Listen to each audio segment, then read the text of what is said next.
أعوذ بالله من الشيطان الرجيم بسم الله الرحمن الرحيم الحمد لله رب العالمين والصلاة والسلام على سيد المرسلين وعلى آله وصحبه أجمعين. Praise be to Allah, the Sustainer, the Lord of the worlds, the Giver and Taker of life, His endless bounty on all of us, and the best of it being born or having Islam as our deen. As Allah subhanahu wa ta'ala says that He has chosen Islam as a path for us. And the best of salutations on the best of souls ever to have walked the face of the earth, Muhammad Mustafa alayhi salatu wassalam, and whose seerah is a shining example for all of humanity until the day of judgment. So, like the brother said, this is the second last session of you all, and inshallah, I'm sure you have learned a lot throughout these sessions. I too came through DITI when I first joined Discover Islam, so I can tell from experience that alhamdulillah it has taught me a lot. Nevertheless, it's always less. The path of knowledge is very long, and we should strive to continue on that path for as long as we can. Now, we live in a time of paradox and irony.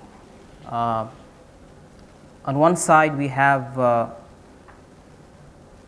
the flow of information. It's like everyone has access to information more than they had, let's say, even 15 to 20 years back. Before that, of course, we have access to smart devices. We have that information right on our fingertips. But at the same time, we have ignorance rising, and it is there where people like you step in, brothers and sisters who have taken upon themselves this responsibility of the prophets to reach out this message of Islam to humanity. And it is important that those who deliver this message are equipped with the best weapons, if I may call it, so as to not hurt the cause, which is the spread of the deen, of course. And today's topic, as you might see, is one such that I personally hold close to my heart, called qualities of Dayee. And we can't go into detail because it's the basic course, but nevertheless, du'at need to equip themselves with a lot of morals to be strong characters and be better examples for people, Muslims and non-Muslims alike. I would call this topic qualities of Dayee, not as a qualities of Dayee, but as a qualities of a Muslim. Because essentially every Dayee is a Muslim. Every Muslim is a Dayee. Essentially every Muslim is Dayee, whether he believes it or not, whether he admits it or not. And this is a badge that has been pinned to our chest by Allah subhanahu wa ta'ala when He says, Kuntum khayru ummatin ukhrijat lin-nas.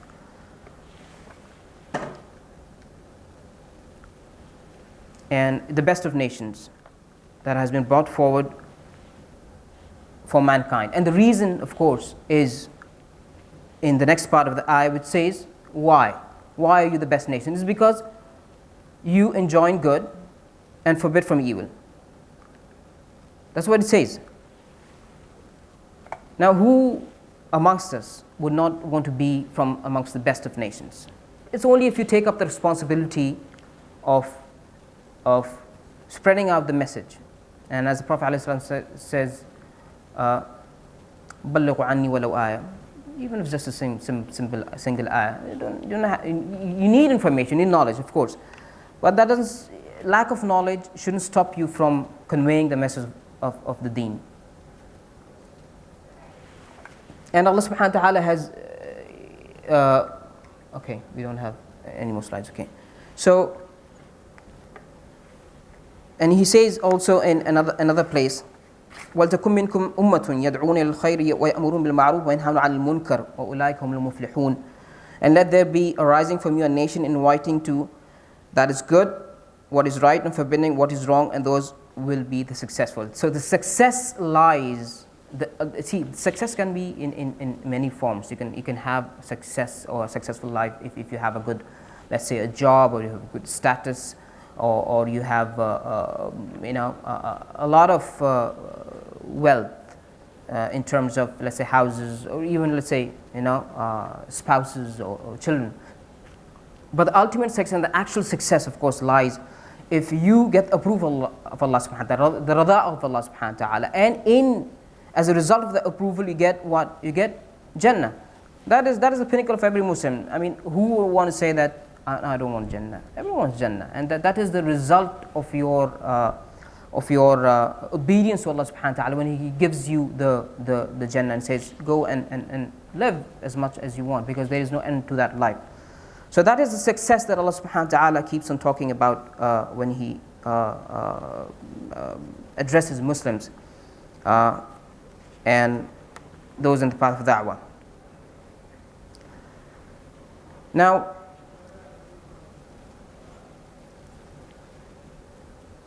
even though you have the best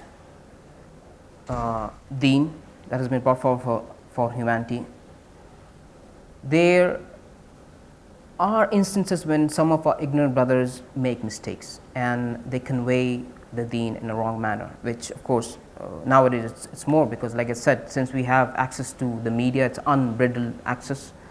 At the same time, we have been surrounded by a lot of are being attacked from all sides, and some of that is due to the follies of our Muslim brothers and sisters. They do some very awkward acts that lead us to very defensive positions, and it is there where people need to be taught the art of da'wah, so that they can present Islam as the religion, the system for humanity. And I'll give you an example. They say that we have the best product, as in marketing terms. Islam is the best product. Yet we have the worst salesmen, we have the worst promoters, and some of the work, not all, and some of the worst marketers, if I may call them. And the reason, like I said, because of the follies. Now, give an example. See, these are two different eras of telephones, telecommunications. On your left, you'll see a phone that was here. I don't know if you remember. Perhaps you might remember that. I don't know if you remember that era.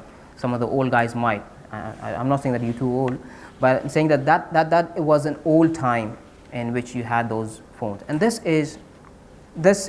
symbolizes the latest in technology and telecommunications. Now, if we would put in together a team and give them these two phones and give them a target audience and say, go out and sell these phones, and both of them come back with that person being able to sell that phone and this person not be able to sell his product, what would you call that man? And in this era, if he fails to sell this smartphone and not that one, definitely you would question his ability to sell. Perhaps it's the product, perhaps it's the way he conducted himself. That is what is happening with Islam, basically. We have the best deen, no doubt about that, and Allah subhanahu wa ta'ala says that, and the previous books have mentioned it. But yet, we fail to present or represent our deen in being a savior for humanity. Now, when I was researching this topic, usually when you Google qualities of da'ah, you come across a few fundamental qualities. It's like trust in Allah subhanahu wa ta'ala, and knowledge, and you have truthfulness and sincerity, taqwa, and all those. But I wasn't satisfied. I said, yes, those are fundamental things. You need those fundamental qualities, but at the same time, you also need some other qualities that are required in today's world as educated, modern Muslim brothers and sisters. We need more than that, in addition to that, of course. So I divided my presentation into 4 perspectives. We won't be discussing all of those, but I'm just giving a rough idea of what it is. Qualities of Dayee from the perspective of a Dayee. What you need to do when you do da'wah. From perspective of non-Muslim, how does a non-Muslim see a Dayee, or how he should rather see a Dayee? From a new Muslim, anyone who has come to Islam, they have their own share of problems, no doubt. One aspect that needs to be looked into a lot is this.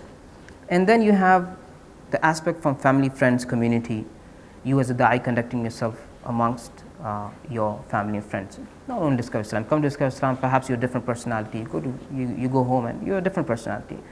So these are 4 perspectives according to my little knowledge that I thought I could divide my presentation into. And what I found was a lot of qualities. It's not 2, 3. I found more than 3 dozen things and skills that I thought were important for the Daees of today. And some of these essential qualities, you can read them.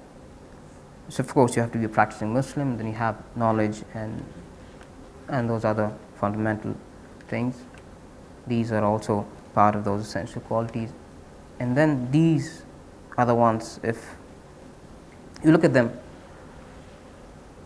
the first one should have been in the previous slide, but then we won't be discussing these, okay?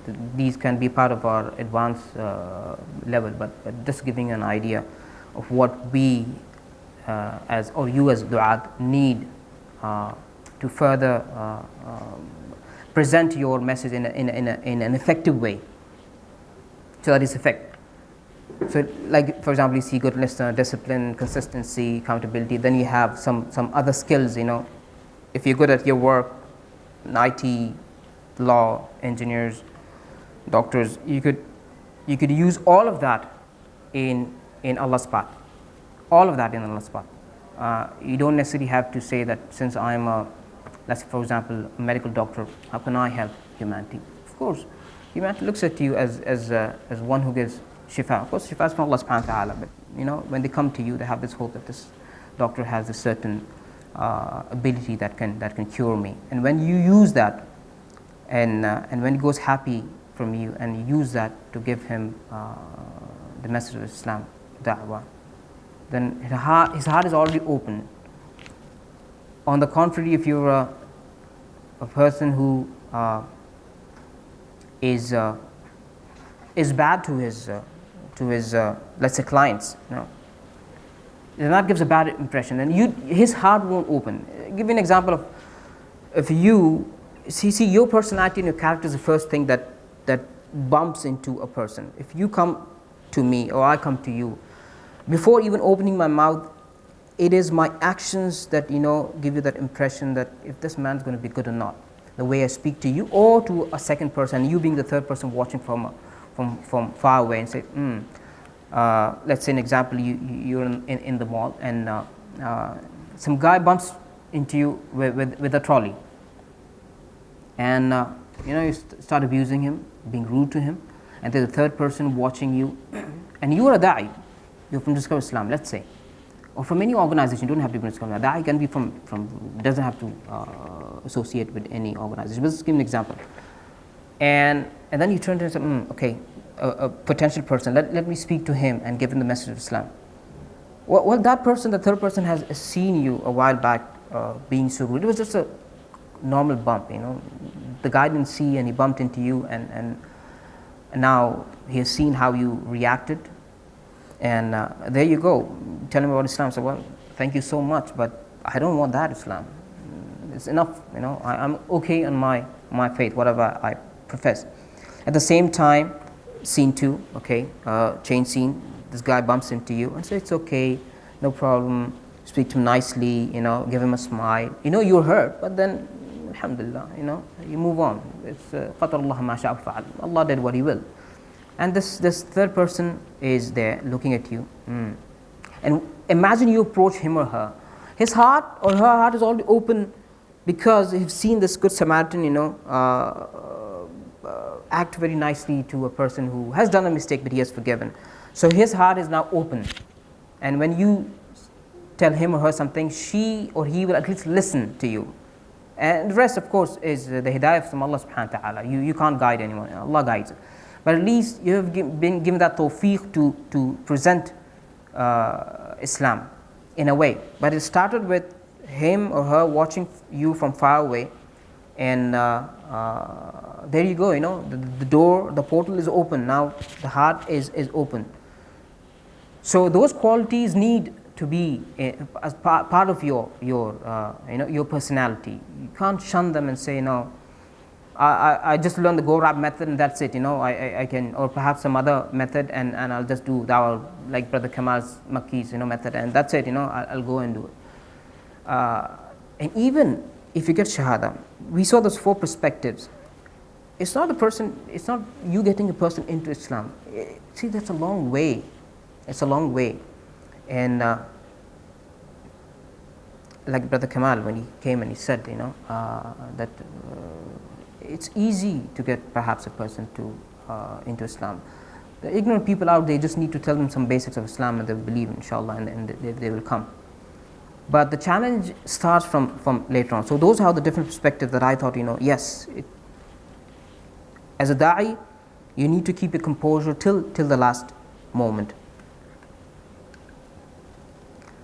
Now, traits and qualities, and good qualities is one thing, but there's some things, some bad traits or vices that you need to keep away from, because they eat your good qualities. And some of them can even be kabair, major sins, and you need to stay away from them so that they don't eat your good deeds. A no to these: immorality, hatred, spite, backbiting, lying. These are some major, some of them very big sins.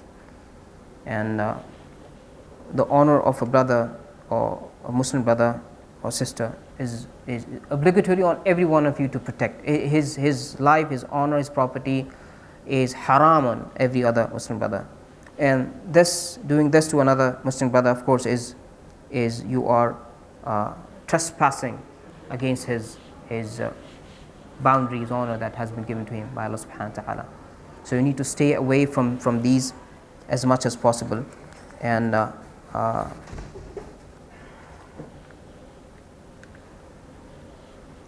so you see, a da'i is one who is a wholesome personality. He has all of these qualities. That's what makes a da'i. And you can go back to the seed of the Prophet ﷺ.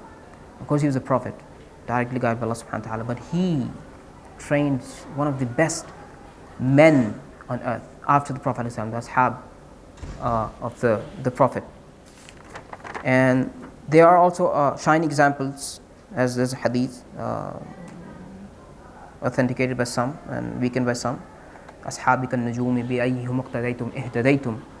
My companions are like guiding stars. Whoever you follow, you'll find guidance. And undoubtedly, it is so.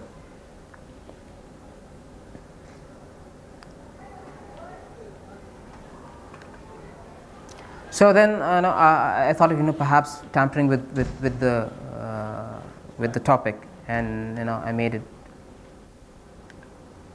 qualities and skills of a da'i. We need skills as well. It's not only those qualities. Okay, so we come to the first quality, inshallah, which is sincerity, ikhlas. This is at the base of every deed. If you don't have ikhlas, your deed, you lose your deed. It doesn't matter how big it is. If it's not done for Allah subhanahu wa ta'ala, it's of no use. And this hadith is about the innamal a'mal bin niyat, and the entire hadith by Umar al-Khattab radhiyallahu anhu. This is basically found in the opening chapter of most of the hadith books, Imam Nawawi and the other famous hadith books. because the scholars have seen these as sincerity or ikhlas as the fundamental of every deed. If you don't have ikhlas, you might just go on doing stuff, it doesn't matter. So the reward of deeds depend upon intentions, and every person will get the reward according to what he has intended. Now look at the second part of the hadith. Thus he whose migration was for Allah subhanahu wa ta'ala and his messenger, his migration was for Allah subhanahu wa ta'ala and his messenger. And he whose migration was to achieve some worldly benefit or to take some woman in marriage, his migration had been for that which he migrated. And there's a story behind the later part or the latter part of the hadith. There was this man who liked a woman. Her name was Qais. And she was a Muslim, and he wanted to marry her. She said, well, I am going to marry you if you migrate to Medina. A migration has started, I presume. So he said, okay, I will. And he migrates and wants to marry the woman. So of course he fulfills her promise, and she marries him. Now migration is a big thing, because it was from Allah subhanahu wa ta'ala, and the Prophet ﷺ had made it incumbent upon everyone to migrate. So everyone migrated. But imagine this migration turning to be a kind of a shame for you. And this guy was called the Muhajir Qais. Till the end he was called that. Why? Because his migration was that this is what the hadith with the some marriage and woman marriage points at. He migrated for a woman, and therefore he was called Muhajir Allah. He was called Muhajir Qais. So and that was a label that he had to live with till the end of his life.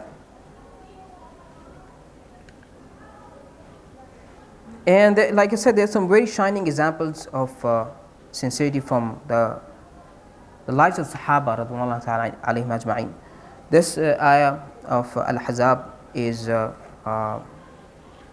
من المؤمنين رجال صدقوا ما عهد الله عليه فمنهم من قضى نحبه ومنهم من ينتظر وما بدلوا تبديلا.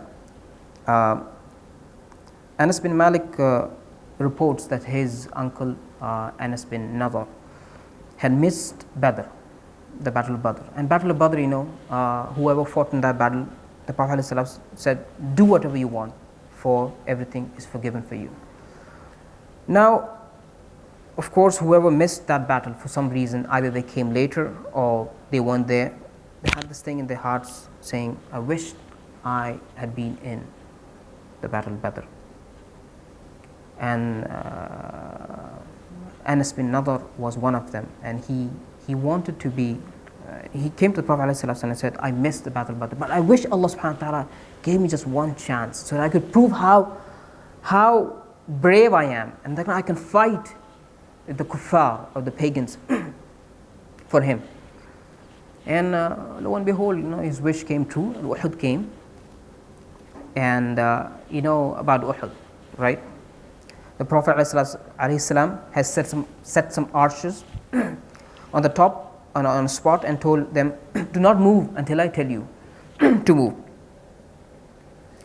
But the turn of events was such that they saw the kuffar retreating, and they left their positions, and they came, thinking that another kuffar have gone. Khalid bin Walid wasn't a Muslim then, and he was a great general, was one of the best generals the entire history has ever had. Personally, one of my favorite characters in the battlefield. He saw this, and of course, and then, as you know, the tables turned, and it was a battle in which the Prophet ﷺ lost his tooth or teeth. He was injured. A lot of people were martyred. During that time, when the Muslims were retreating, because some had shouted that the Prophet ﷺ has died. So that was it, the Qaid is dead, and you lose hope, as I say, and the ground trembles beneath feet, and you try to retreat, you lost. But then Anas bin Nadhr was seen marching towards the enemy, And if I'm not mistaken, Mu'adh bin Jabal came to him and said, "Where? Anas, where?" And he said, "Yeah." And he said that, "Wallahi, by the Lord of Anas," and naming himself, "that I smelled the aroma of paradise coming from Uhud." And he marched and he fought. But of course, he was martyred. And he was martyred, and when the battle was over, the Sahabas came to pick up the injured and the martyred. They found a body that had more than 70 to 80 cuts. They couldn't recognize the body. It was only Anas bin Nazar's radiallahu anhu sister who could identify him from one of the fingers. That was how badly the body was cut. And the Prophet ﷺ came and he cried over his body and said, "This is the ayah." And some scholars say that the ayah was revealed. This ayah was revealed, upon the martyrdom of Anas bin Nadr. Let me read the translation of the ayah. I have it here.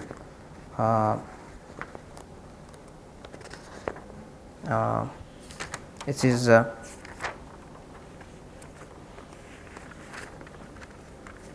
sorry, I'm taking notes from my notes, but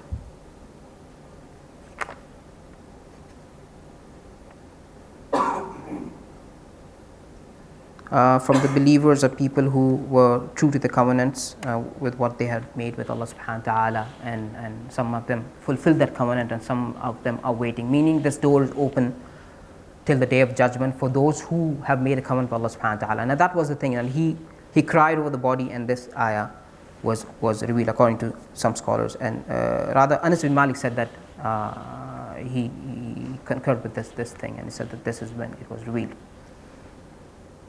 There's also another story. Again, these show the sincerity of the Sahaba towards the message. Now they were under direct guidance of the Prophet ﷺ, agreed, but they leave for us a message. They leave for us a seerah. They leave for us an example that we need to be sincere in our actions as well, so that it is accepted to Allah subhanahu wa ta'ala. Like for example, we take the example of the slaughtering. Allah subhanahu wa ta'ala, Allah doesn't get the meat or the blood of it. What Allah gets is, or reaches Allah, is the piety, the taqwa. So that's the crux of it, of every amal. If you don't have sincerity, you lose it. And sincerity, of course, comes with a lot of things. You don't show off and stuff. Another example we have from the seerah. There are a lot of examples. I'm just going to give you two examples. Of course, we don't have time. Again, from another Sahabi, Mus'ab bin Umair, one of the early Muslims from the Meccan times.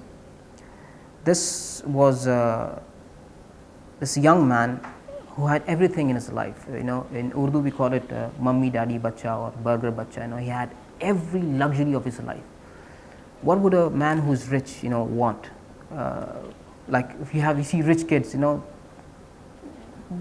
they hardly worry about the dunya, so they spend the time in useless stuff. Some go into drugs and all, and they waste their life. There's this young guy, Mus'ab bin Umair radiallahu anhu, and they say about him that one of the most handsome men in Mecca then. And people would know if Mus'ab bin Umair has passed from this alley or pathway because of the fragrance of the perfume that he used to put. He had everything, so the best perfume. So the aroma, the fragrance used to linger on for hours. People would know that Umair has passed from him. Yet then what happened was, in those days, there was this man called Muhammad, and he was bringing this new religion. Not new, but for them it was new. So the message fell on Mus'ab's ears, and he he believed in the message, and he became Muslim. His mother was a very strict lady. He said, "No, how can I leave my the deen of my forefathers. Detained him at a home, and tortured him, did whatever she could, took away his luxuries, did whatever she could to contain him from going to this new religion. But Allah had will. So he escapes and he goes to Muhammad alayhi salatu. No, I'm not going back. That's it. I believe in what you brought, and that's it. Mus'ab ibn Umair was also the first ambassador of Islam. He was sent to Medina to lay the groundworks, and they say that it was because of his da'wah majorly that Medina was open and receptive to the message of Islam, this new thing that had come up in Mecca. And of course, it's sincerity that I'm pointing towards here. And when they migrated to Medina, this great man died in a battle. I'm not sure if it's Badr or Uhud, if you could help me out, but he died in one of the battles. No, he had fought in Badr. He won Badr, and the story was like, so when they were, the Muslims were victorious, so they had prisoners of war. So there was Sahabi was tying one of the prisoners of war, the Meccans. So Mus'ab passes by him and says, tie him well. His mother is a rich lady, and that man was Mus'ab's brother, by the way. Tie him well. His mother is a rich lady. He can give you, good ransom. The ikhlas, doesn't matter. A father standing against a brother standing against a brother, a father standing against a son, because of Allah subhanahu wa ta'ala. So that battle was won. And I think in Uhud, he was martyred, and such a situation that, this rich Meccan, handsome man, when they were burying him, he had just one piece of cloth. If you cover his head, his leg would be visible. If you cover his legs, his head would be visible. So the Prophet said, just cover his head and put lemongrass on his feet. The level of sincerity, or the benchmark that Sahaba have left for us, is what we need to strive for in every, as much as you can do. Like Allah will not put on you more than you can bear, but you need to test yourself. And Allah subhanahu wa ta'ala, of course, He has tested everyone before us, and it has been told to the Prophet ﷺ, we have tested many before you, don't think we won't test you, as the meaning of some of the ayat regarding this chapter is in the Quran.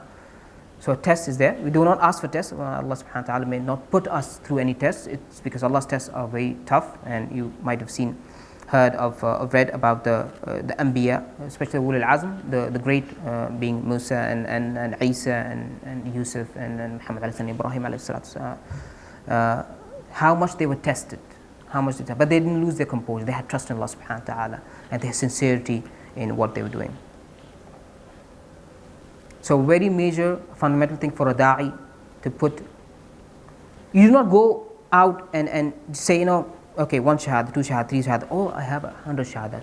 Your shahadas are by tawfiq Allah subhanahu wa ta'ala, someone is being guided to Islam. But even if those 100 people turn out to be the most sincere people on earth, but if you are not sincere, that 100 shahadas will not help you. Because it was for riya that you did it. You were telling people, I got 100 shahadas. Okay, fine, for the purpose of paperwork, like we have here, it's okay. But boasting about it, there's a chance you would lose those deeds. So never ever do that.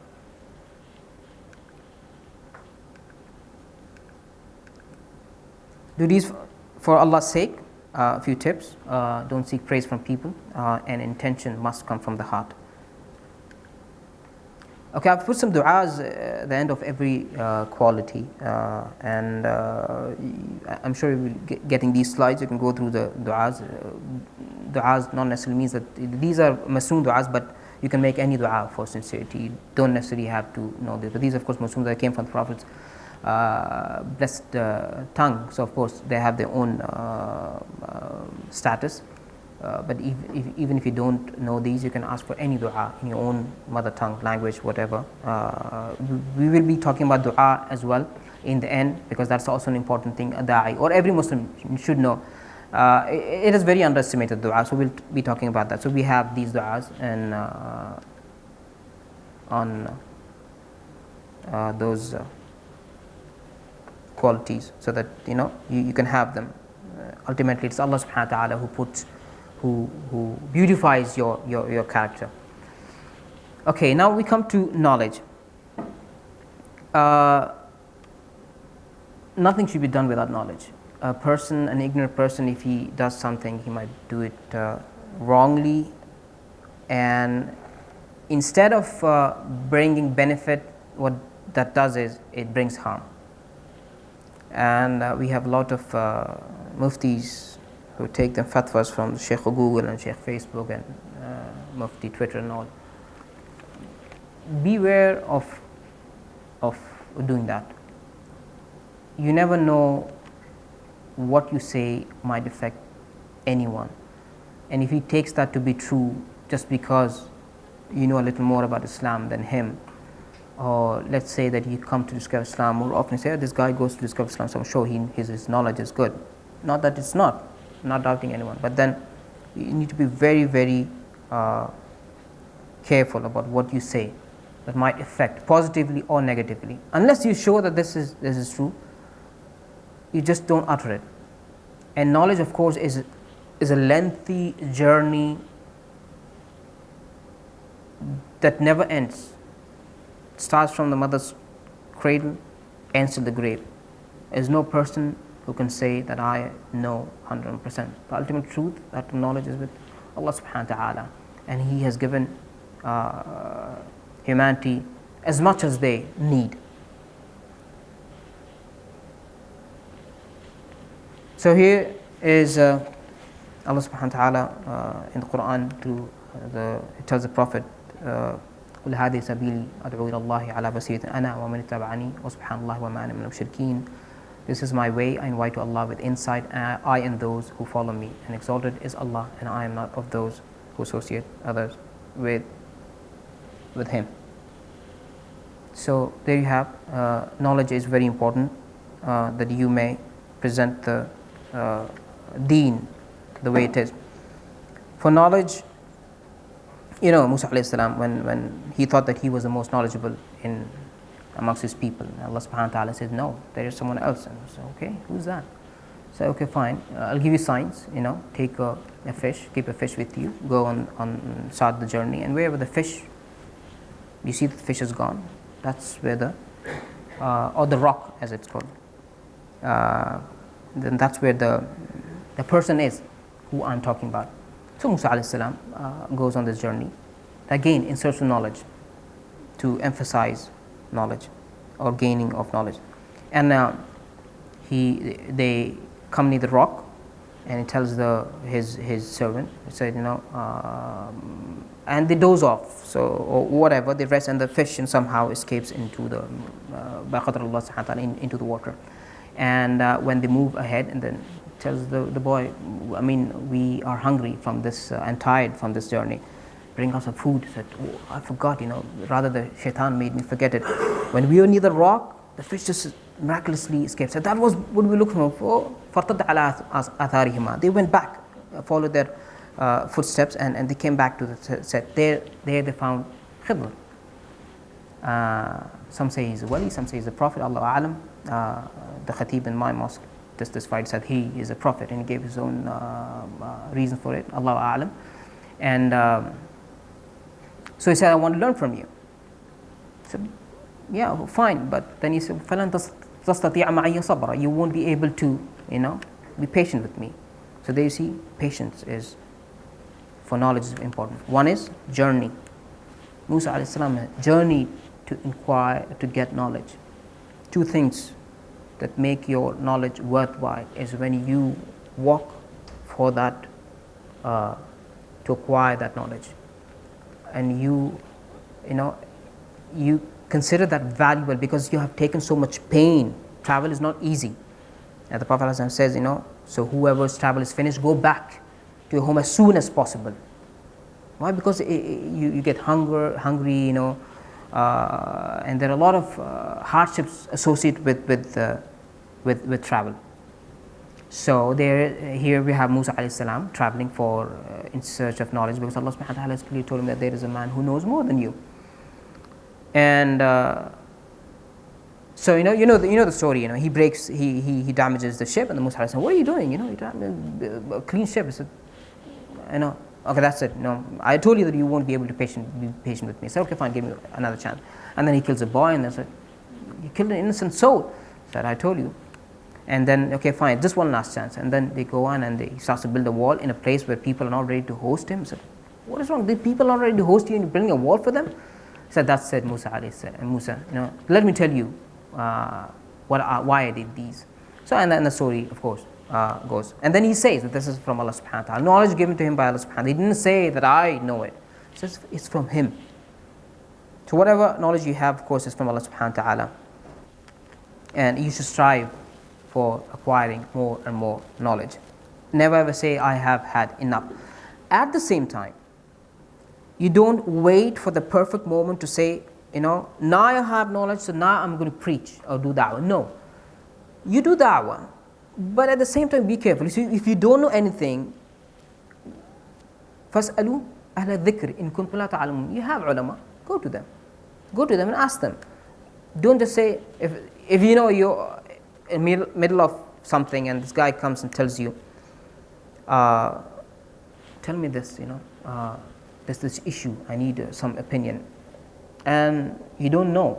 You say, no, I don't know. I'll check with my shaykh or someone who is more knowledgeable, or let me do a search myself. But just don't give a wrong opinion, and he goes and takes that opinion, and then tomorrow he says, Brother Ahmed, he gave me an opinion because I saw him going to discuss Islam more often, and I opined that he is more knowledgeable than me. Never ever do that. Say, I don't know. There was this guy who came from the North African states back then, when it was not broken into states. So he came to Imam Malik in Medina to ask him about one issue. And he came to Imam Malik and said, I don't know if it was Maghrib or somewhere from far away. So he crosses all of North Africa and comes to Medina and said, Imam Malik, I've come to ask you this issue. What is the answer? Imam Malik said, I don't know. And he says, you, Imam Malik, the famous Imam Malik, I've crossed people waiting for an answer I need to take back. And you say, I don't know. I said, yes. So what do I tell the people? I said, tell them I don't know. Tell them this, I don't know. This is Imam Malik. One of the founders of the 4 major schools. And here he is telling people who he has seen has crossed. He believed that he came from far away. But he said, no, you can't just give a fatwa. And look, Abdulazizz, he's just giving fatwas right, left and center, because he's a presenter, a Dayee. No, it doesn't work like that. You be very careful, be very careful. But like I said, at the same time, you don't stop yourself from giving da'wah. You need to keep a balance. You say, yes, I know. You say, no, I don't know. You don't. You just ask al-dhikr. So, a few tips. Equipped with authentic knowledge, know at least the basics of Islam. The basics on the Aqidah and the fundamentals, the Arkan and stuff. And love and urge to learn more. Never say, I know more. Learn. They say knowledge is at the feet of the scholars. You go to them where, if you have time, go to them and learn from them. That's authentic knowledge from there, rather than Googling it up. If you don't have time, fine. If you live in a place, let's say Alaska, and you don't have access to good shuyukh, and fine, you can do that. But even now, everything is intertwined. A scholar from, let's say, Saudi, a scholar from, let's say, Syria, a scholar from, let's say, Pakistan, India. You can just send them a question, and inshallah, they'll reply back. So, there is no excuse for you. There's no hujjah for everyone in this day and time to say that I'm away from anything. No, it doesn't happen like that. I give an example of Brother Nu'man al-Khan. I'm sure you've seen this video of this challenged boy, or the crippled boy who was on his bed in hospital. And it's today's time, and he hardly gets any visitors. Forget Muslim, doesn't get any visitor. And here he is on his laptop, somehow gets access to Nu'man al-Khan's videos, and he becomes Muslim.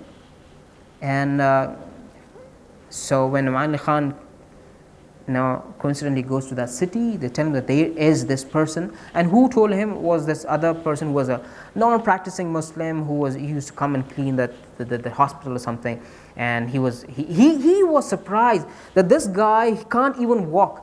And look at him, and look at me. I'm a Muslim, but I don't practice. This guy has virtually no hope in ever getting up from his bed. Yet he has learned Islam from a machine. Look at me, I have this, I was born in this deen. So when Naman Ali Khan comes and of course they tell him that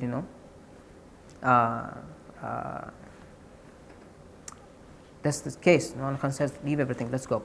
And they meet him, of course, alhamdulillah. That video is also there. So many examples for us in this day of time, right from the time of the Sahaba radhiyallahu ta'ala alayhim ajma'in, the predecessors. Authentic knowledge, of course. خَيْرَ الَّذِينَ قَرْنِي ثُمَّ الَّذِينَ يَلُونَهُمْ ثُمَّ الَّذِينَ يَلُونَهُم. The best of nation is mine, meaning me and my Sahabas, the one following them, tabi'an, the tabi'in, tabi'in. So if you have access to them, subhanallah, I'm sure you'll be guided. There'll be no doubts. A few hadith about knowledge. Requires knowledge by Allah's pleasure is sought, and he doesn't acquire it but requires to gain worldly good, will not sense the odor of paradise on the day of resurrection. This is a clear warning. Again, this has the class behind it, and like I said, everything has. And there's a hadith of Prophet ﷺ of 3 types of people going first to Jannah, 3 types of people going first to Jahannam or hellfire. A alim, a person who does charity in Allah's path, and a mujahid. When I first heard the hadith, I didn't read the hadith yet. So, suddenly it struck my mind: how can an alim go to Jahannam? An alim of the deen, or a mujahid who fights the path of Allah, or one who gives sadaqah. How can he do that? The Prophet ﷺ explains. He spread information or knowledge so that he thought that he could be famous amongst people. What a good alim. Mashallah, his lectures, and he had this thing. He will straight away go to hellfire. Why? Because he had riya in his thing. He wanted people. He wanted to boast that people somehow praise me. And there's this guy who gives sadaqah, khairat. And he's helping thousands of people, alhamdulillah. But at the same time, he's doing it so that people know, oh, Haji so and so has done hundreds of thousands of rupees or lakhs of rupees of charity. There you go, you just lost your deeds. And a mujahid who fights in the path of Allah and is martyred. This is such a big status that they say. Many hadith. One hadith is that two drops are dearer to Allah than anything else. One is the teardrop that is shed from the fear of Allah, and one is the blood of a martyr. And at the hadith it says that the Jannah is made wajib on the mujahid before his blood, a drop of blood from his body even touches the ground. That is how high the status is. Yet you see the Prophet ﷺ saying that if a person who does jihad, so that he could be called a martyr after he is dead, means he put riya in his actions, will go to hellfire. So we need to be very, very careful about these. And as da'is, you'll be tempted by shaitan a lot. And you know how we started shaitan, right?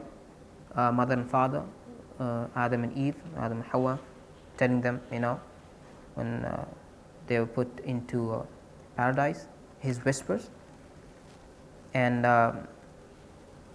saying, do not eat from that tree. Allah subhanahu wa ta'ala says, do not eat from them. Do whatever you want, eat from it, do not eat that tree. So imagine, there could be thousands of trees there in Jannah, millions, and just one tree, just a test. I don't know how significant that tree was. Perhaps it wasn't, perhaps it's just a test, Don't go there. But yet, shaitan comes and says, why? Whispers. Because if you eat from that tree, you'll become khalidin, you'll become immortal. And there they go and eat from the tree, and they try to cover them. Immorality came in. They lost their dress from Jannah, and there you go. Allah subhanahu wa ta'ala trying to cover themselves with whatever they could find there, leaves and everything. And Allah subhanahu wa ta'ala asks them, what made you do that? I've given you everything. I made the angels do such as to you. What more? And yet, you made a mistake. So Allah subhanahu wa ta'ala says, Iblis, Shaitan is your enemy. فَاتَّخِذُوهُ عَدُوًّا. Then take him as an enemy. Don't just say he's an enemy, okay, fine. No, take him as an enemy. He is your enemy. And he will whisper to you, and he will do all sorts of things, put all sorts of things in your mind. I'll give an example of this famous man from the Bani Israel. This is a story from Israeliyat. Barsisa, if anyone has heard of him, the spice man. Just a footnote, So there were three brothers, 2 or 3 brothers there. They're going for jihad. They had a sister, a virgin sister, and they wanted to go to jihad, but they didn't know who to leave their sister with. So they went to Barsisa. He worships Allah subhanahu wa ta'ala, and he's a pious man. Everyone knows him. He says, Barsisa, take care of our sister. He said, no, I can't. Subhanallah, a'udhu billah, I can't. Because there's a temptation there. It could be. But they somehow convinced him, said, we're going on a very muqaddas journey, we might not come back, so please take care of him. He agrees. And I'll just cut down the story and how Shaitan whispers to him, her house is away, then comes near, and then he keeps the food outside the home and then inside the home until he goes and sins with her as a fornication. And all this while Shaitan was whispering, it's okay, you're a pious man, and she becomes pregnant. They have a child. Now Shaitan says, well, you have done a bad deed. If their brothers come back, they're going to kill you. Might as well kill the child. So goes and kills the child to do away the proof. And now the Shaitan says, you've killed the child. What about the mother? Don't you think she will bear witness that this happened and a child out of wedlock, whatever? Go and kill her. And kills her too. Put them in a ditch. Put a rock. I think that was in the house where she used to live. So the brothers come and they say, where is our sister? And this Gabarsi says, well, she died of some reason, and they feel sad and they go home. So Shaitan comes to them in the dreams, those brothers, one by one, telling them, Barsisa has lied to you. This is how whispers, this is how he's making the things go wrong, making people fight with each other. Comes to one brother in the dream in the form of a traveler, and then the other, and then says, he's lied to you. He has killed them because he got her pregnant and got a child from her.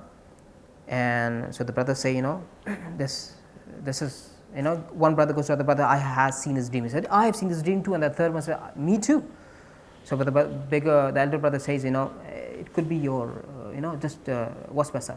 So no, the younger one says, no, unless I go and see, check for myself, I'm not going to believe it. So they go there and they find this rock, and when they dig up the place and they find both the child and the thing. So they take Barsisa, they're going to crucify him, okay. And Shaitan doesn't wait. He won't stop there. So there he is on the cross, and the Shaitan tells him, listen, if you make a sajda to me, if you believe me and belie Allah, deny Allah, or do kufr to Allah, you can get out of this. Now there's this man on the salib,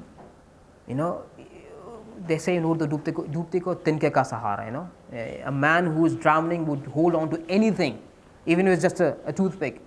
That's the mentality is. Now you will be crucified, and then there you go. He says, yes, I believe in you, and he denies Allah subhanahu wa ta'ala. And the Shaitan says, astaghfirullah, that's it. You did what you wanted, and I fear the Lord. The I is in the Quran. That I'm away from what you have done. You have done your kufr. And of course, one who does kufr, Allah subhanahu wa ta'ala says, He will forgive not forgive a person who has associated partners with him, but he can forgive whatever he wants from all other sins.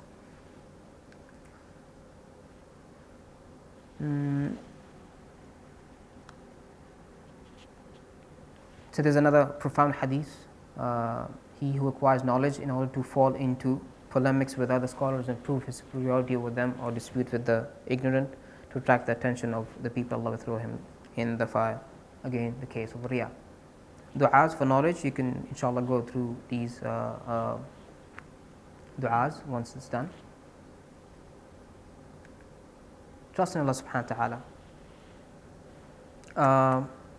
Again, a very fundamental quality that all Muslims need is trust in Allah subhanahu wa ta'ala, because He is the one who does everything. It is His tawfiq, whether you're a millionaire or you're a pauper, whether you can do anything or not. It's all from Allah subhanahu wa ta'ala. And our trust in Allah subhanahu wa ta'ala needs to be very, very strong.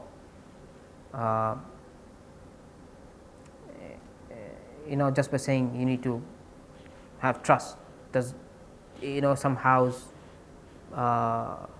takes the sting out of the statement. No, trust means trust, and we'll see the hadith coming on later inshallah to what level of trust we need. And this is an ayah if you read that. So lose not heart nor fail in despair, for ye must gain mastery if ye are true in faith. And the rest of the ayah. Now Allah subhanahu wa ta'ala says in the Quran, of course, that we have tested those before you, and we will test you as well, so that He knows, who is more obedient to Allah subhanahu wa ta'ala. He needs to know. You go to a university, you go through 4 years of college or university, you are tested at the end of every semester or every end of year, so that they know that who is worthy of this degree. So Allah subhanahu wa ta'ala will test you as well, and the tests could be small tests, could be major tests, could be the test of Ayub in which he lost all his sons in a single day, could be the test of Yaqub in which he had to miss his son for decades, could be the test of Yusuf alayhi salam, could be the test of Ibrahim leaving his wife and kid in the middle of a desert, could be him being thrown into fire, could be anything. As long as you believe that everything is from Allah subhanahu wa ta'ala and Allah will do good, it's okay, because Allah subhanahu wa ta'ala says that I am whatever my servant thinks of me. So if you think good of Allah subhanahu wa ta'ala, it's good. If you think bad, then that's your fault. So anything that befalls you, and that needs to be very strong, because you'll be dealing with a lot of issues. Once you go out there, Shaitan is going to attack you from all sides, in the form of men, in the form of jinn, in the form of waswasa, in the form of every form is going to attack you. So it's you need to know what you're stepping into. Not that I'm trying to stop you, but you need to go. And all those hardship of the prophets combined, Muhammad alayhi salam was tested the most.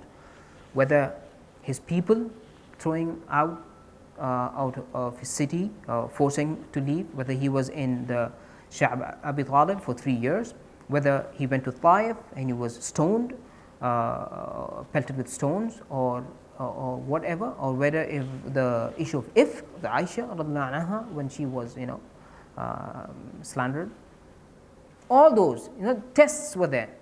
And this hadith will say that if anyone, the meaning of the hadith is, if anyone thinks his hardships are more, then think of hardships on me. The Prophet is telling us, is giving us hope. I was tested a lot.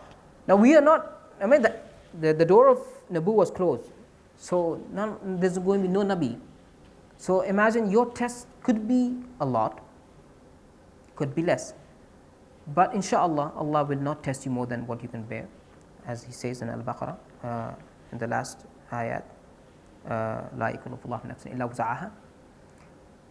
And then also we have the ayah very profound, saying we'll test you with something of fear, with shortage of wealth, with all kinds of other things, but those who are patient are going to be successful. So there you have it. The solution is your patience.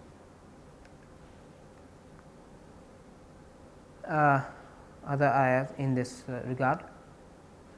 Hadith, a group of people, both women, whose hearts would be like the hearts of birds, will enter Jannah. And then the other hadith explains as like the birds who go out in the morning empty stomach, come back in the evening with their bellies full. That's how much you need to have trust in Allah subhanahu wa ta'ala. And I'm sure, and I'm confident, and I have personal experience that Allah subhanahu wa ta'ala, if you put trust in Him, and the thing comes slowly or later, but it does come. And if you do istighfar, and you say istighfar opens closed doors, you do istighfar, continuous istighfar, just astaghfirullah, astaghfirullah, you do istighfar, it opens closed doors for you. Try this. You know, if ever there's an issue, there's nothing more astaghfirullah rabbi or astaghfirullah, just do istighfar. I can guarantee you it will open. I have tried this so many times, and alhamdulillah, you know, I can't thank Allah enough that whatever ni'mah I have been blessed is because of this, doing istighfar. That's, I tell my daughter, you know, do istighfar every time. She keeps on doing istighfar, istighfar, istighfar, doing. And the Prophet ﷺ said, do istighfar, and I do istighfar 100 times. Sahaba says, you're forgiven, you know, your sins. And he said, Ala akunu abdan shakura, shouldn't be a thankful slave. There you go. You know, the Prophet ﷺ seerah, he did istighfar. He's left a great legacy for us to follow, inshaAllah, and the Sahaba and Tabi'in and all. Okay, a few pointers. Conviction that everything is in the hand of Allah subhanahu wa ta'ala. That's how we develop the trust. Results of efforts and even are decided by Allah subhanahu wa ta'ala. وَالْقَدْرِ خَيْرِهِ وَشَرِّهِ مِنَ اللَّهِ تَعَالَى وَالْبَعْثِ. And like we say, you know, people who are not moderates, I would say, don't go to extremes, inshallah. Perseverance, resolve, and determination are never weaken under most adverse situations. Hopelessness and depression do not find any place in the heart of Muslims. وَلَا تَقْنَطُوا مِنْ رَحْمَةِ اللَّهِ. Do not give up on the hope from the mercy of Allah subhanahu wa ta'ala. Dua, of course, you can read them later on, inshallah. We'll try to wind up as soon as possible. Now we have mercy, kindness, and humbleness. These are three different qualities, but just put them into one, because we want to cover as much as possible. Very famous ayah. Of course, all ayahs are famous. Why do I say that? It says, اذهبا إلى فرعون إنه طغى وقولا له قولا لينا لعله يتذكر أو يخشى. From Surah Taha. Musa alayhi salam and his brother Harun, also a Prophet alayhi salam, were sent to Fir'aun. Tell him that he has transgressed, but speak to him with gentle speech, and perhaps he might have mercy, kindness for a tyrant like Fir'aun. And later, of course, we now know that it was qadr of Allah that he was to drown, and he was a tyrant. But Musa and Harun didn't know, because they were passing through that. We now know, in retrospect, of course. No, we said yes, that which has happened was because Allah had willed that he would not get. It was destined that he would not believe in Allah. Yet, we see that he tells his chosen slaves, when you go to him, speak to him nicely and kindly, with mercy in your tone. Perhaps he might believe that he's talking about a tyrant. فَمَا بَالُكَ with about common people, when you go to them and you hold the Quran copy and say, believe in this or you go to Jahannam. You know, I'll just listen to this today, you know. That I was saying, you know, how they give you, this is, you believe in this or you go to hellfire. You're pushing to the corner, he's going to defend his ignorance. When you tell a person that you're going to go to hellfire and you're wrong, your books are corrupted, you push him against the wall, he's going to come back, spring back with his ignorance. He's going to tell you no, and then he's going to confuse you, by the way. Okay, because the extremism, the hadith says that, you know, one who is extreme in his worship or in his deen, it falls on him.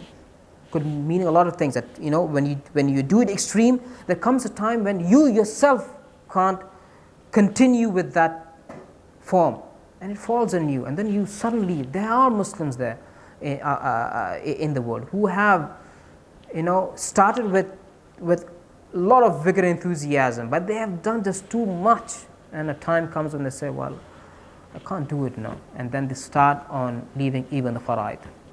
Do as much as you can. Like Allah nafsan illa wus'aha, this ayah is so profound, He won't ask you beyond what you can't do. Similarly, in da'wah as well, since inshallah you are all da'is and will be going out in the field, may Allah give you barakah, and may Allah elevate you in status, and may Allah put this in your mizan hasanat, day of judgment, us all, ameen ya rabbil alameen.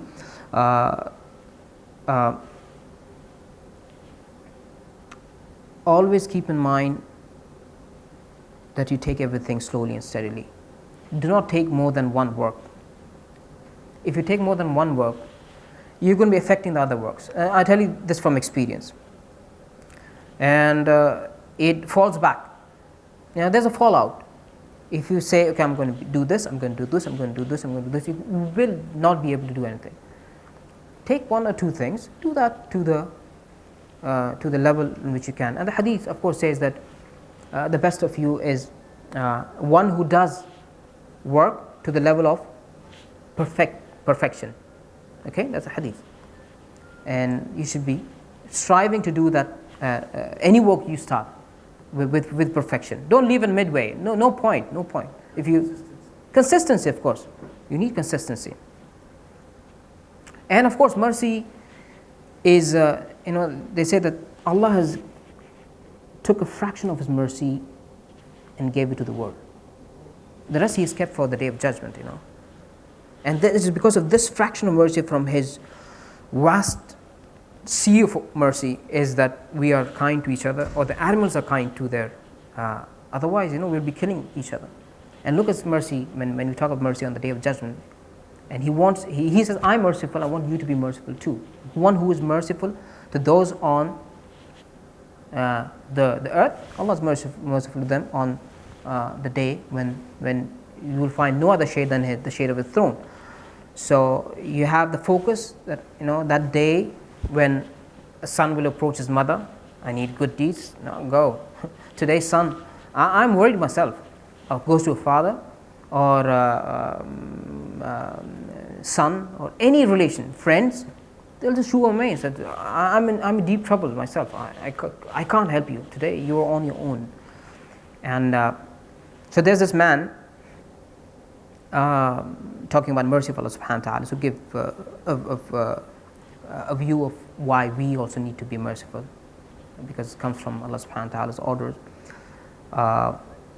There's this man on the day of judgment in which he needs just one hasan, otherwise he's going to hellfire. Allah says, today is the day when no zulm will be done to anyone. So one who has succeeded, one who has failed has failed. I gave you ample chances in dunya. So he needs this one hasana. And one hasana, and what do I do? Ya Allah, just give me a chance. Let me go around and ask if someone can give me. And go. Okay, fine. Go. Fine. And he goes around, and like I said, he goes to everyone, family members, because that's where you have hope to, right? From. So if you're in trouble, who's the first person you go to? You go to your parents, you go to your brothers and sisters, you go to your friends. That's what human nature is, right? Or you go to Facebook. Nowadays we go to Facebook, right? I'm sick and stuff and that. You make a mockery of yourself. So no one gives him that one hasana. So he comes to this man. He finds this man who has a lot of bad deeds except for one hasana. He said, well, take my hasana. I'm going to hellfire anyway. Take my hasana. And he goes and, Ya Allah, I found the hasana. So, wow, great. Okay, not that Allah doesn't know. He's trying to teach us through this. When He says, where did you get it from? And asks, that means Allah knows. It's an infinite wisdom and knowledge. But He's trying to teach us through hadith and through the ayat. Where did you get it from? I got from that person. I said, go grab him by the hand. You both go to Jannah. Why? Because he gave me one hasana. I said, well, I don't need it. It's not going to help me anyway. Mercy, mercy, mercy. You get the point? So you need to be merciful, kind And when you do da'wah, Allah, we'll be talking about patience as well. So hadith says, okay, this is an ayah, of course. The Allah subhanahu wa ta'ala telling the Prophet ﷺ that you will lean with them, of course, by the tawfiq of Allah subhanahu wa ta'ala. And had you not been, they would have run away from you. So there you go. You have Allah's mercy, and then you have the Prophet being merciful, teaching you. Time? Okay, fine. Okay, we'll wind it up as soon as possible. So there you go. The Prophet ﷺ was lenient, was merciful towards the Sahaba. Okay. And this Rabbi inni lima anzaltu ila ilayya min khayrin faqir is a dua by Musa alayhi salam, in which he acknowledges, that I whatever good you do, I need it. I need every good that you can send down to me. Humbleness, of course, this talks about humbleness. As the eyes, you need to be humble a lot. Do not ever boast. You need to be humble. You shouldn't care about anyone telling you that what are you doing in da'wah? Correct the Muslims, who are already astray, or correct yourself. Who are you to do da'wah? They will try to somehow provoke you. But keep in mind, like I said, these are whispers of shaitan through either jinn or through whispers directly into your chest or through people. Stay away from them and do the istighfar a lot. A'udhu billahi minash shaitanir rajim. Again, now we come to patience, tolerance, and perseverance. Quran's ayat and hadith. Be sure we should test you with something of fear and hunger. This is an ayat that we mentioned in the previous headline. Of fear and hunger, some loss in goods, lives, or fruits, or the fruits of your toil. But give glad tidings to those who patiently persevere. There you go. That's your success mark. Yes, that's your success. You need to be patient with everything that you have. Never ask for tests. Never ask for tests. There was this person who was sitting and he was asking for istiqamah or perseverance or something. The Prophet ﷺ kicked him or told him something in terms of, do not ask for Allah's mercy, because when you ask for perseverance or give istiqamah, it means that you're asking for a test. Where do you exercise perseverance? In a test, right? Not at home. Not at home, unless of course your wife is getting late and getting you tea. So that's another form of perseverance, but not that. In the form of in the path of Allah subhanahu wa ta'ala. But do not ask for tests. But if a test is brought, then a Muslim should really stand his ground.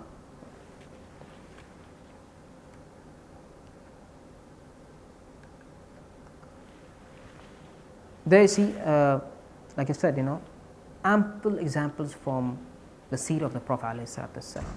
The life that he led. They say that, Jibreel came to him once and said, Allah saying, what do you want? Do you want to be a king of the world, or do you want to be a prophet? There you go, Jibreel. He said, no, I want the second one. King, inshallah, will get in Jannah. Every dweller of paradise will get more than what the kings of the world we live in have. So Umar sees the Prophet ﷺ and he's there lying on hard stuff. Imagine you lying on a pillow. If someday you have to lie on, let's say, a mat, it's very hard. The next day you probably might take off from office or university or college, say, my back hurt because I had to sleep on the floor. And there we have the noblest of souls. May me, my parents, and everything that I have be sacrificed on this man. Umar wept and said, he mentions the kings of his time, of Persia and Byzantine, and said, "What, Umar? Won't you be satisfied that they enjoy this world and we the hereafter?" And whenever you have any doubt, go back to the seerah. You'll find so many examples that really elevate you to the point that you say, yes, alhamdulillah, whatever I have is enough. Ask for more, like my sheikh, when we were studying, and he said that, who wants a Ferrari? And we said, this is a trick question from the sheikh. And he said, no, we don't want a Ferrari. Inside, no, one Ferrari, I want 10 Ferraris. So he said, you don't want a Ferrari? said, no, we don't. I said, ask for 10, 100 Ferrari. As long as the dunya does not occupy your heart, it's okay. Uthman, Abu Bakr, weren't they rich? Weren't they rich? They were rich. What did they do with the wealth? They spent it in the path of Allah subhanahu wa ta'ala. So when the battle was started, they said, bring what do you have? And some brings half of his stuff and some all of his stuff. And Abu Bakr brings entire everything. And he says, what have you left? He said, I left the name of Allah and His Rasul. Not that he didn't have anything later on, he did. But you spend it in Allah's path. SubhanAllah. I think they're queuing us to leave. Okay, again, assurances for us, especially du'at. Let not their speech grieve you, for all power and honor belong to Allah. He is the hearer, the all-knower.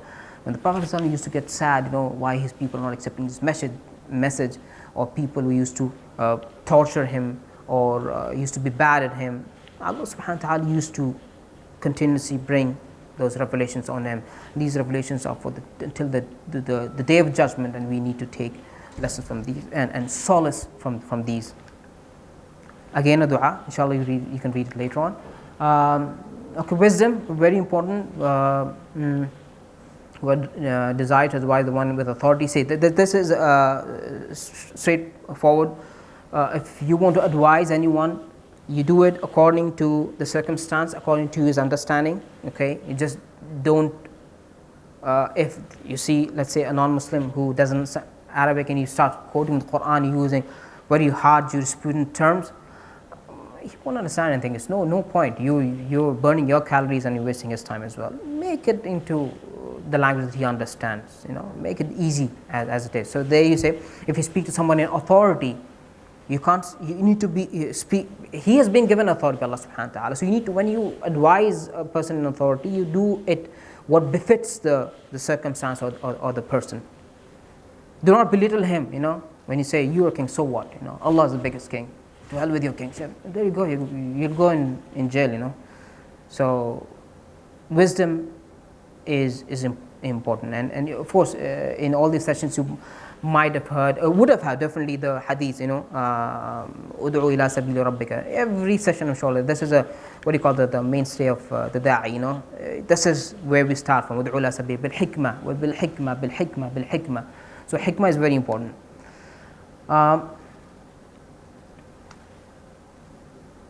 Okay, these are from the athar. If sometimes seniors might say, what do you know? You're just a kid.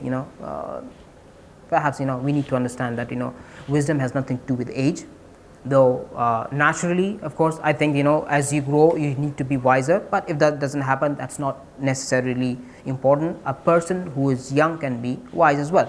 And I give the example of Imam Hassanain of both. This man who was doing wudu, and one of the brothers, I don't know if it was Hassan talking to Hussein, talking to one of the brothers, telling and he says he's doing his wudu wrong, but he's a grown-up man. How do you correct him? I said, well, we have a plan. And he said, brother, can you see how I do wudu? And he starts doing wudu, and this man says, what? They are from the household of the Prophet, so they can't be wrong. They can't be wrong. They could have just told him, hey, we are the grandsons of the Prophet, you're doing wudu wrong. But no, what they did instead was, they said, hey brother, look, I'm doing wudu. And this guy says, yes, and then he corrects himself. Wisdom from the Sahaba. Okay? Give the message gradually at the level they understand. Inshallah, as you grow in da'wah, you will understand. See, Dayee, whatever we see in these slides or these sessions, are just giving you basic tips. Your experiences are going to be different. Your experiences are going to be different than yours, than yours, than yours. That's what makes da'wah, beautiful. Makes every person experience. These just give you basic tips, what you might encounter. So, but then give the message gradually at the level that they understand, as much information as they can grasp. Do not give them more information. Okay, give them first aid information, like one of our speakers told us once. Don't give them the entire thing. If a new Muslim, you just don't teach them every sunnah of the wudu. Just teach them the faraid. Slowly, gradually, his urge for learning Islam will make him a better, what do you call that? Exhort him to learn more. So he will learn the sunnah later on. But give him the basics, or of the prayers and all. even if he's not bent like this and say, oh, no, that's wrong. Try to teach him as in the best possible way. Avoid confusion, take it gradually. Gradual, of course, again comes in patience. You must understand.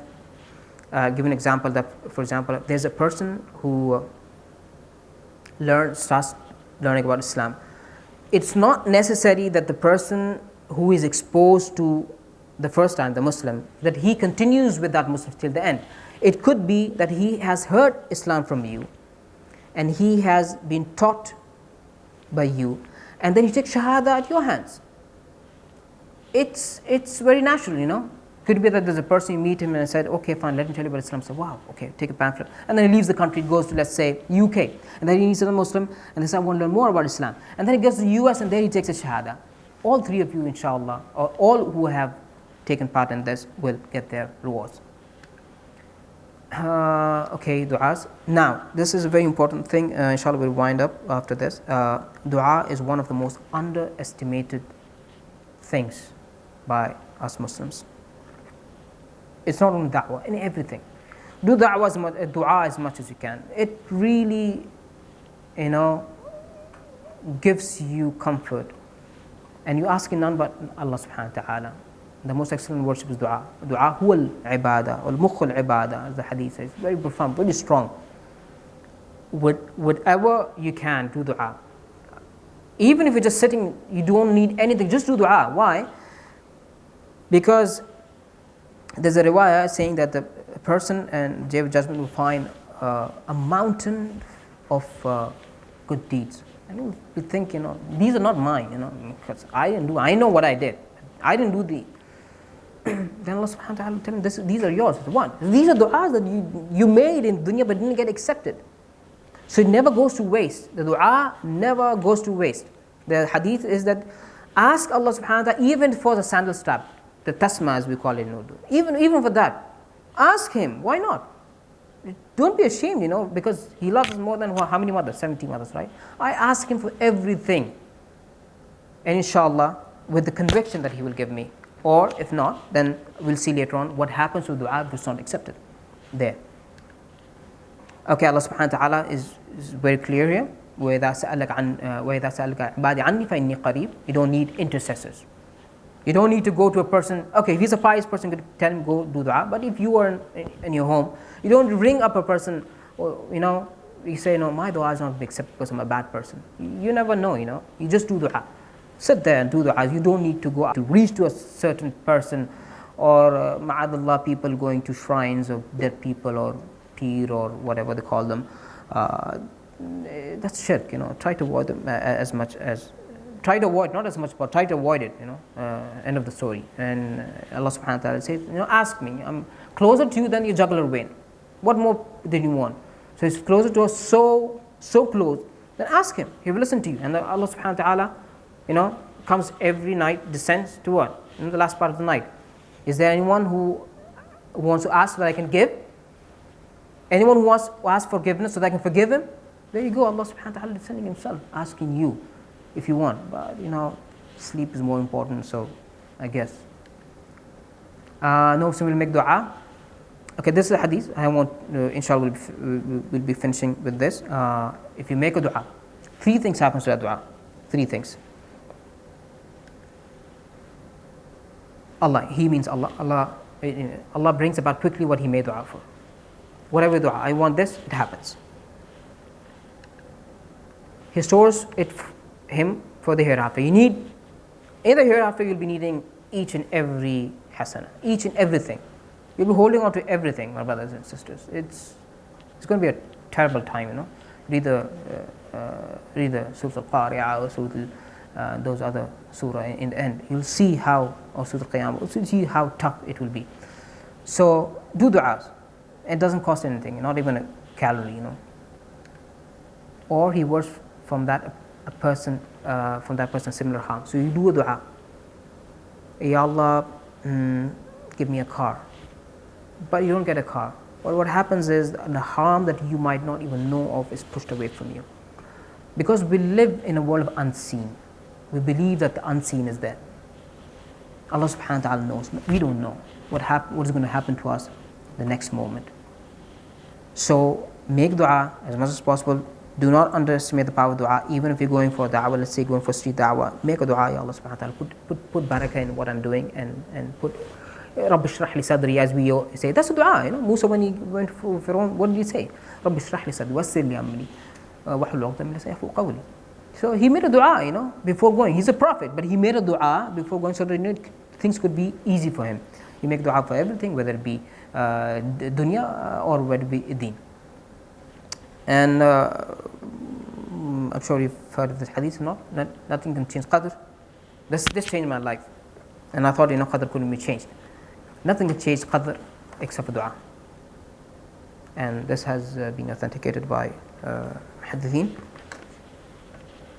that in a way, and this hadith explains this other hadith. You know, you make a dua. How does it change qadr? You make a dua. Something bad is coming. The dua is fighting this bad thing until the day of judgment. So virtually, it's cancelled. You know, but if it fights till the day of judgment, so that ill won't befall you. And Jazakumullah khair, and thank you so much for attending. I won't be taking any questions, inshallah, because I'm not qualified. You can ask Brother Abdul Hamid to do the needful, and whatever good today was from Allah subhanahu wa ta'ala. Whatever shortcoming is from me, Abdulazizz. And Jazakumullah khair. We have forms Brother Abdul Hamid gave me. He said that an evaluation of the presentation and the presenter. Do not write your names on this, please. Only the name of the presenter, if you could just pass this on, so that we can